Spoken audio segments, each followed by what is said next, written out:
Hey, if you're new to the channel, my name is Andrew, and on this channel we do a lot of random different projects, anywhere from woodworking to some house renovating or improving, a lot of vehicle stuff, repairs, modifications, some fabrication of metal.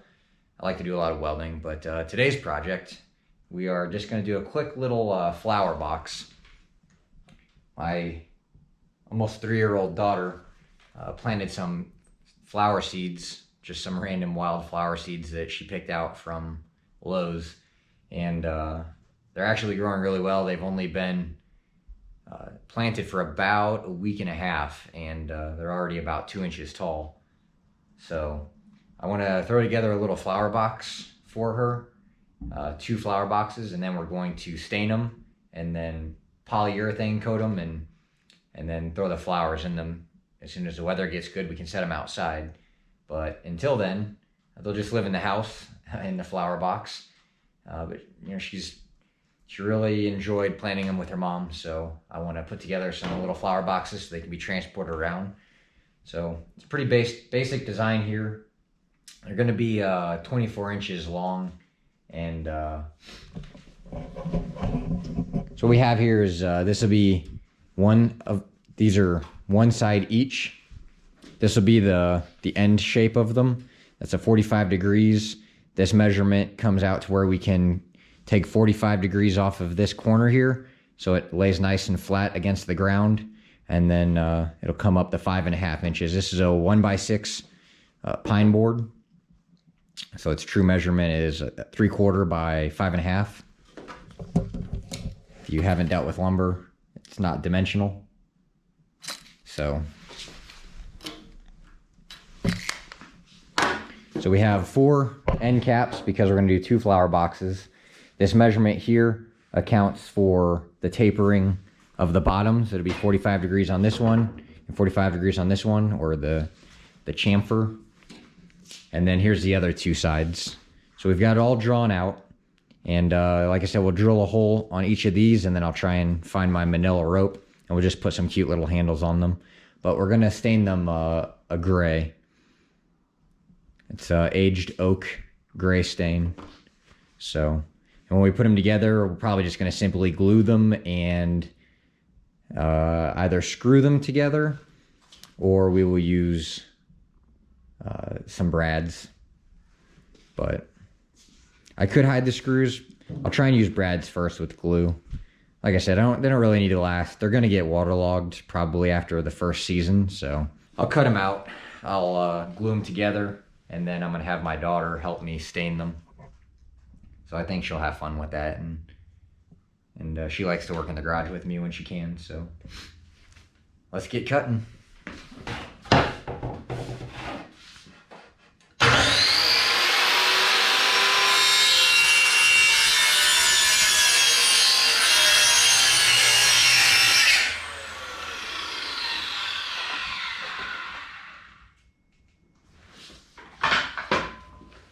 Well, that saw is dull.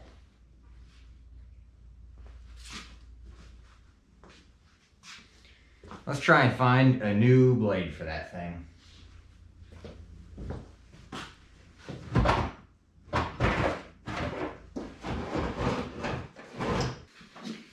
Alright, so of all the tools I have that cut wood, we're going to use probably the least favorite option to cut these, because I can't find a 7¼ inch saw blade for that.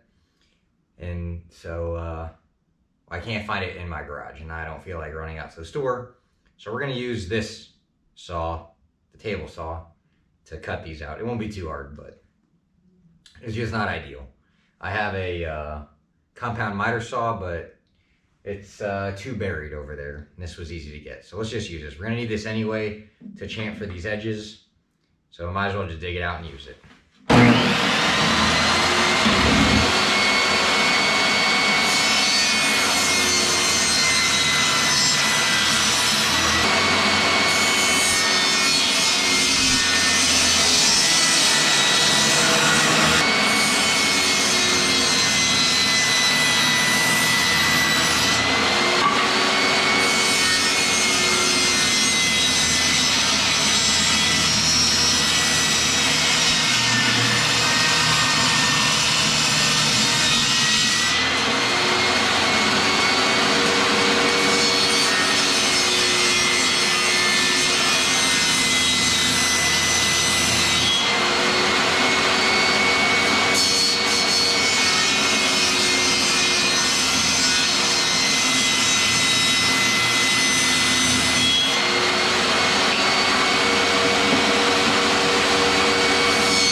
So a couple things about table saws. You never want to get your fingers too close to the blade.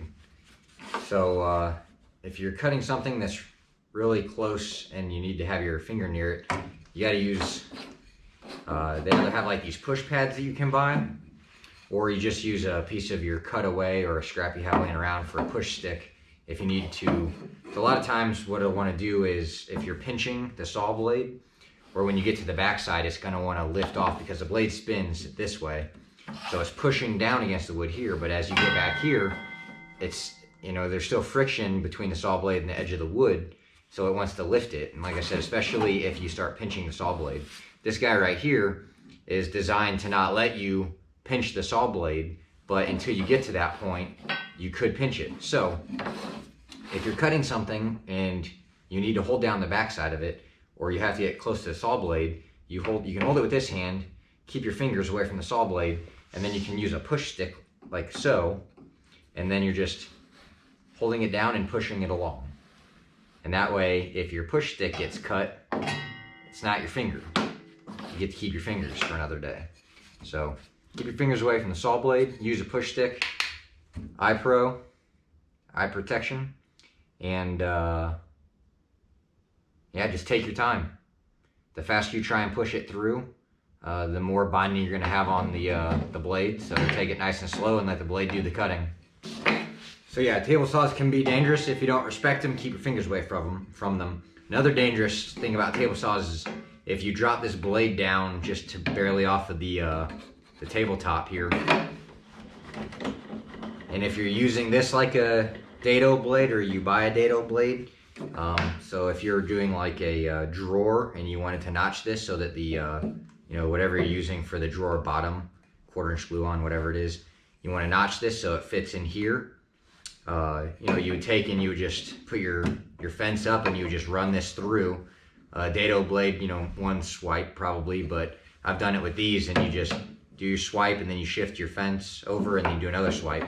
But when you have these drop down and you're cutting through here, I mean, sometimes if you're using your finger back here, that blade can surprise you, and then it, you know, it could potentially catch your other fingers back here. So it's just another scenario where it's better just to have a decent push stick, and you could even use 2 push sticks. It's a little more dangerous that way for stuff popping off the table saw, but it's better than losing fingers. So you can just hold it down with that and then feed it with this one up against your fence. So keep your fingers away from the blade.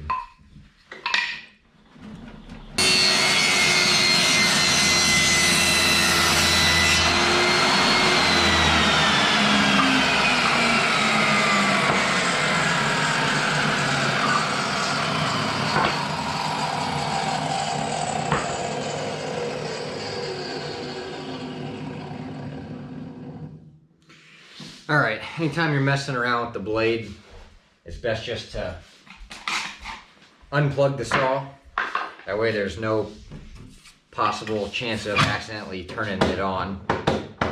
They put these little keys in there nowadays, but that's probably the first time I've ever had that one pulled out. So just best to unplug it. We're gonna throw this blade to 45 degrees, and because it's a cheap Ryobi saw, we're gonna check it. The other thing, I've had that experience with a lot of saws.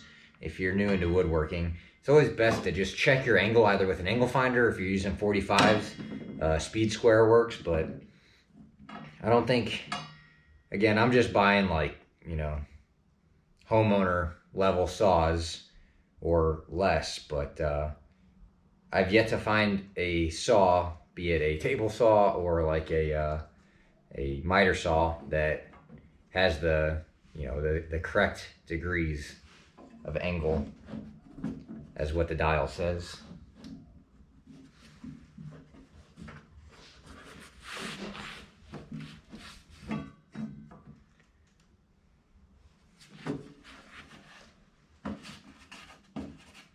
Yeah, like, let's see,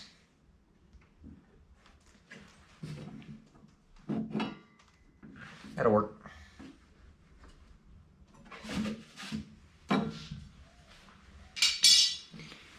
On this particular cheap Ryobi saw, just a little 10-inch 15 amp. But what you're doing is the motor sits in here. It's the motor and the saw blade. It's essentially like a big or not even a big circular saw. It's like a circular saw that's bolted in there and it can swing on these two pivots on each side. So all you're doing is just swinging it over.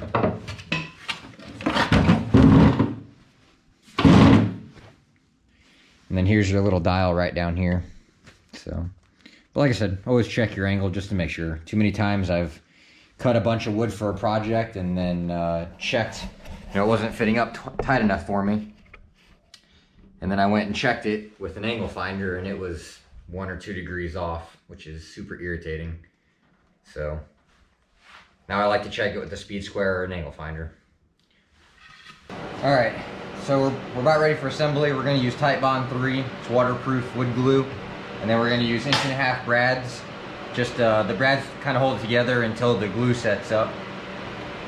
Once we get it put together, we're going to let the glue dry for a little while, and then we're going to start the staining process.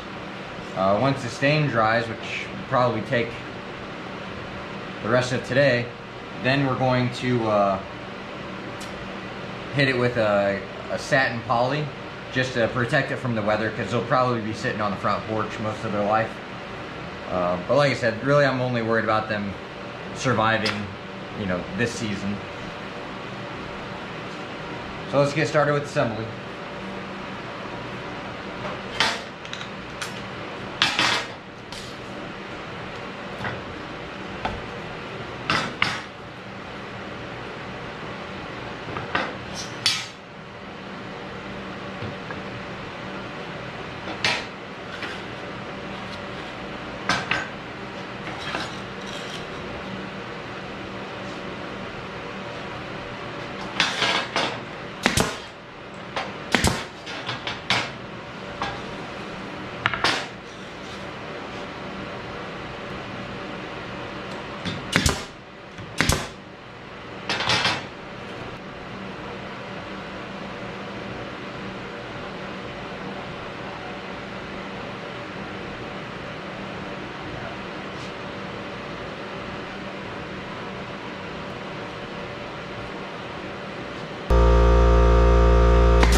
You don't have your gloves on?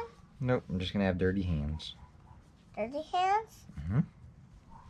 I can't have a burger out like this. I did it! Mm-hmm. And Mommy did it. Oh, because What are you doing with your fingers? I don't know. You know how to put gloves on. Spread your fingers out. It's not.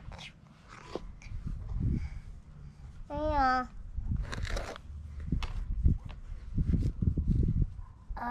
Come on.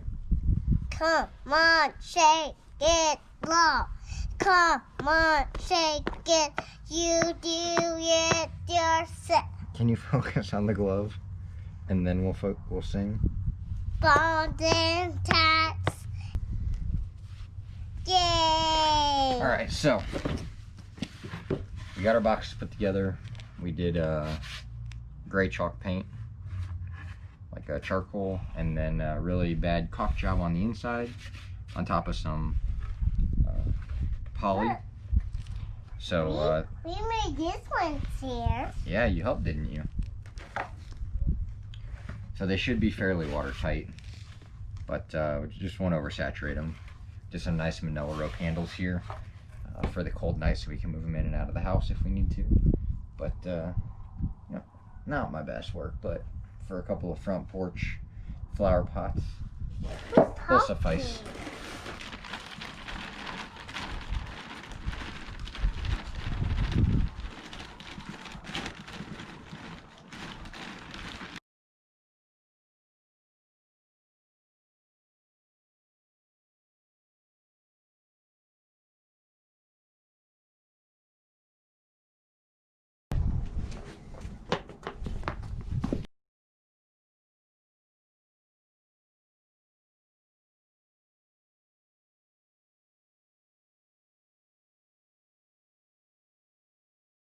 Can't ride the bullet. I know what it is right now. When the girls, but I like it.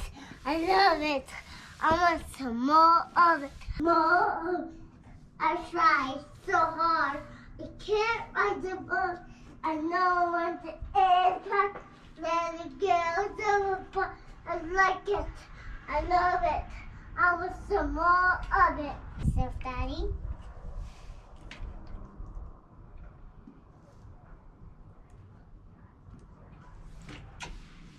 Good job, Daddy. Good job. Woohoo! High five. Gonna close out this video. Thanks for tuning in. Hit that subscribe button if you enjoy this content, and I'll see you next week.